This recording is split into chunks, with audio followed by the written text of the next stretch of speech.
إدارة جمال بالماضي للشوط الثاني. 2 توقيت التغييرات خصوصا بعد التراجع البدني لأكثر من لاعب، حديث عن بلايلي بن ناصر.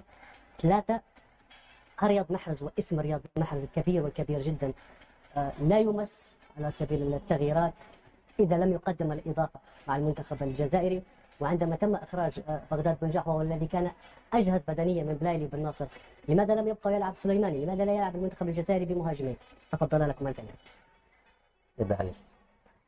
مهند، أنا نشوف أنه الشوط الثاني كان مغاير لسبب كان ظاهر واضح للجميع، أنه الإرهاق البدني على المجموعة ككل. يعني شفنا أنه النسق انخفض، اللاعبين كلهم وأكثر اللاعبين اللي ذكرنا سنواتهم اللي كانت كان علامة استفهام عليهم، على لياقتهم، على غراب بلايلي بن ناصر لاعب من إصابة طويلة المدى. التغييرات اللي تكلمت عليها توقيتها أنا نشوف يعني التوقيت غير مفهوم، لكن يمكن لإرباك الخصم. كانت في حالة تسديد الركلة يمكن لإرباك المهاجم قبل التسديد، تغييرات في غير محلها في غير مكان توقيتها يمكن يربك اللاعب، او يمكن اخذها من ناحيه ثانيه من نقطه ثانيه، يقول لك خلاص يعني استسلم المدرب انه خلاص الهدف تسجل ودخل مهاجميه للبحث عن الهدف الثاني والفوز بالمباراه.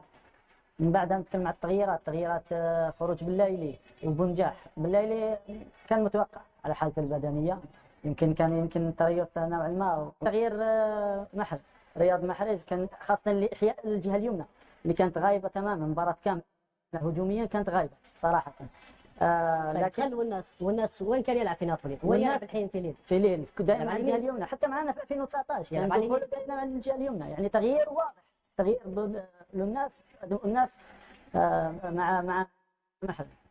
لكن يمكن لفقدان عموره الغائب اللي عليه تراكم انذارات، يمكن غياب خلى انه عدم قدره التغيير بلايلي بعموره، خلى انه رياض كان لازم يبقى فوق ارضيه الميدان. يمكن اقول لك تركيبه ثانيه، التغيير يطلع شعيبي يحطه على الجهه اليمنى مكان محرز، لانه شعيبي بالاصل لاعب جناح، او اخذ على الجهه اليسرى لانه يلعب في فرانكفورت الجهه اليسرى كجناح يسار، ودخل الناس كجناح ايمن في مكان رياض محرز، وادخال مكان شعيبي في الوسط عوار او بوداوي. كانت عنده تركيبات، راح على تركيبه معينه. يمكن ما احبش يهز كثير من الجهه اليمنى، انه تغييران من جهه واحده. طلع عطال بعد الانذار، وحتى بدنيا حسين عطال انه كان مرهق نوعا ما.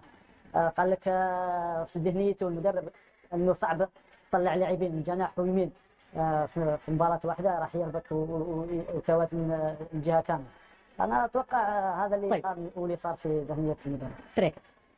اولا انا بلايلي استنى عليه شويه، هو كويس وفايق معاك انه ما بيلعبش مش قبل البطوله، انما الفورمه بتاع المباراه نفسها ماشي كويس ولا لا؟ حالته البدنيه انا كان وجهه نظري، هو اضرب مني برضه، كان يستنى عليه شويه. اجي لحظه، بلايلي ولا بنجاح؟ الاثنين. بنجاح يستنى عليه شويه وبلايلي يستنى عليه شويه لانهم كويسين والخطوره بتاعتهم متفاهمين مع بعض. سليماني نزل، حسينا بخطوره؟ لا ما حسيناش، لانه عاوز كروسات شمال ويمين ما اتعملتلوش، فما بقاش في عرضيات، فدول استنى عليهم شويه. اجي للرياض محرز، احيانا انا قلت لك الفكر بتاع المدرب نجمه الاول يقول لك يعمل لي الفرق في اي لحظه، هو وحش وبيلعب على الواقف، بس هو فكره انه في اي لحظه يجيب لك حاجه، يجيب جول، يعمل حاجه، بس مش في كل الاوقات.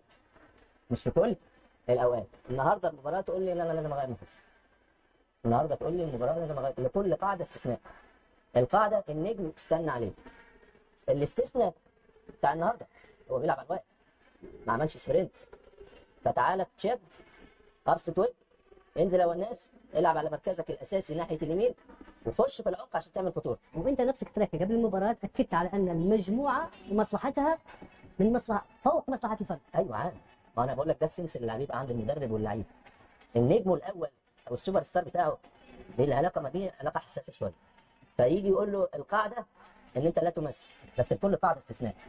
الاستثناء بتاع النهارده كان لازم يتنفذ، الا وهو تعالى جنبي. ليه؟ هو ما عملش سبرنت، ما بيحاولش، فتعالى جنبي انت شويه. تعالى انت الناس اللي نزلتك ناحيه الشمال، اللي اصلا مركزك اللي انت تجيد فيه اللي ناحيه اليمين عشان السوبر ستار بتاعك، تعالى العب مكانك تعمل خطوره. ده الحل. حاجه ثانيه بقى، حاجه ثانيه مهمه قوي قوي، ما ينفعش كره القدم فرقه كبيره تبقى الشوط الاول 10 من 10 والشوط الثاني 1 من 10. ايه ده التباين الكبير ده؟ ايه ده؟ لا، ما ينفعش في تفاوت كتير قوي ما بين الشوط الاول والشوط الثاني. وبعدين الحاجات اللي انت كنت مميز بيها الشوط الاول اللي احنا اشدنا بيها تيكي تاكا لكن لا يمكن ان يكون هذا التراجع كله مبرر التراجع البدني، لا يمكن. هو جزء بس مش نسبة جزء كبيرة، أنا والله أشوفها نسبة كبيرة. بس ما هو انا قلت لك كنت اضرب مين انت خبره عارفين. ما يبقاش فيه 10 من 10 1 من 10. لا كتير كتير. اللي كل بيميزك بيه الشوط الاول ما بتعملوش في الشوط الثاني. السهل اللي انت بتلعبه الشورت باس والحاجات اللي بتحارب بدون كره ولا ما شفناهاش. ولا كرة في العمق ولا كرة في اللي ماشي بيه في الشوط الاول تعمل عكسه في الشوط الثاني ليه؟ ليه؟ ما هو التباين ده واضح ومعاك الطقس الوحش والضغط ودرجه الحراره والظروف. بس لعيب كان بيلعب لي 10 من 10 ينزل 1 و2 من 10. لا ما ينفعش. ومش 2 و3. لا، الجميع نزل. الجميع الثمانيه 9 واللي مش جاهزين لهم اعذار، انما الباقي فين؟ اجي حاجه ثانيه مهمه قوي. ما ينفعش تدي الخصم هدايا. بنطالب لعيب كبير ولعيب محترم، هي ضربه الجزاء فيها هديه. هديه خطا لا يغتفر. ما يبقاش الجيم متعقرب وصعب وتدي الخصم بتاعك هدايا. المهاجم كان ذكي في اللقطة جدا ذكي. استنى، هو هيجي بظهره. هو هيجي بظهره مش خطوره. فانت تبقى هادي ومركز، مش تدي هدايا ضربه جزاء يجي عليك. الفرقه دي نقول مع احترامي ليها ماذا قدمت بعد هدف التعادل؟ كان هناك وقت كافي للتغيير وللعوده في النتيجه. ماذا قدم المنتخب الجزائري في الشوط الثاني؟ كيف تعامل جمال بالماضي ما بعد هدف التعادل؟ لا هنا بس عشان ضربه الجزاء هو بظهره، هو بره المرمى. ليس خطير، لكن اللاعب ما شافه اصلا انه جاي. لهذا اقول لك يمكن كان لازم التكلم باللاعبين اكثر، يكون عنده رده فعل اسرع من هذه. يعني دي هديه.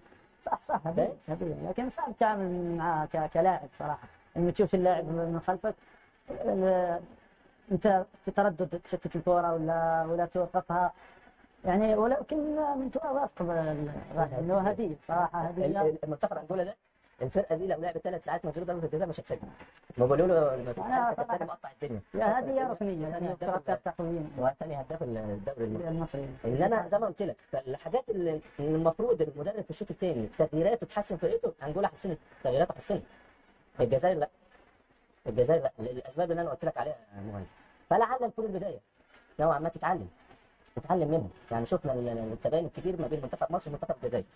نفس السيناريو بيحصل تقدم وشوط حلو اول نوعا ما، والشوط الثاني بيحصل في تراجع كبير. مش تراجع كبير والتباين كبير. لدي تفاعل مع كومان، وربما يرى البعض فيه كثير من الدراما.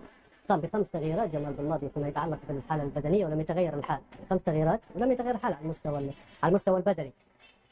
اعتقد بان الجزائر خسرت المعركه النفسيه، المعركه الذهنيه. لا زال هناك شيء في ذهن اللاعبين بعد هدف التعادل حدث الصدمه، واللاعب الجزائري كان غير قادر على الخروج من هذا